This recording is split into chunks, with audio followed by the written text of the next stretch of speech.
প্রথমে তো ভাবছিলাম এই ইফতার পার্টিতে তেমন কোনো মানুষ হবে না, কিন্তু ইফতারের আগ মুহূর্তে দেখা যায় এত মানুষ আইছে যে চেয়ার টেবিল এবং কি প্লেট পর্যন্ত শর্ট পড়ে গেছে। এর জন্য পলিথিনের মধ্যে মানুষকে ইফতার বিতরণ করতেছে।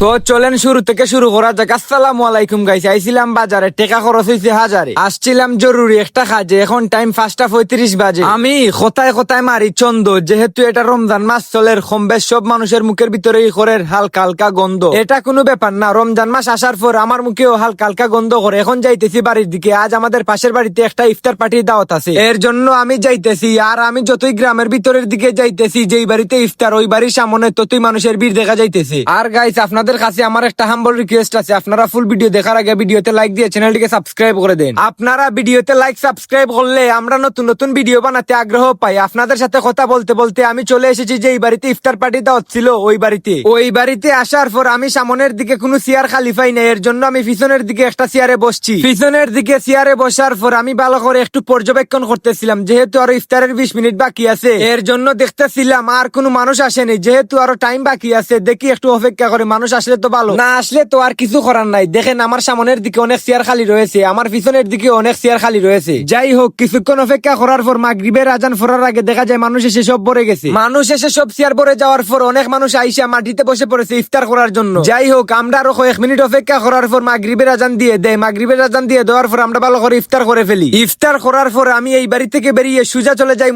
মসজিদে গিয়ে মাগরিবের নামাজ পড়ে আমি চলে আসি বাড়িতে। যাই হোক, এই রমজান মাস আসার পর আমি ইফতার পার্টি নিয়ে একটা মিনি ব্লগ বানাইছি। এই ভিডিওটা কেমন হয়েছে কমেন্ট করে বলবেন। আর আজকের ভিডিও এখানে সমাপ্ত হয়ে গেল।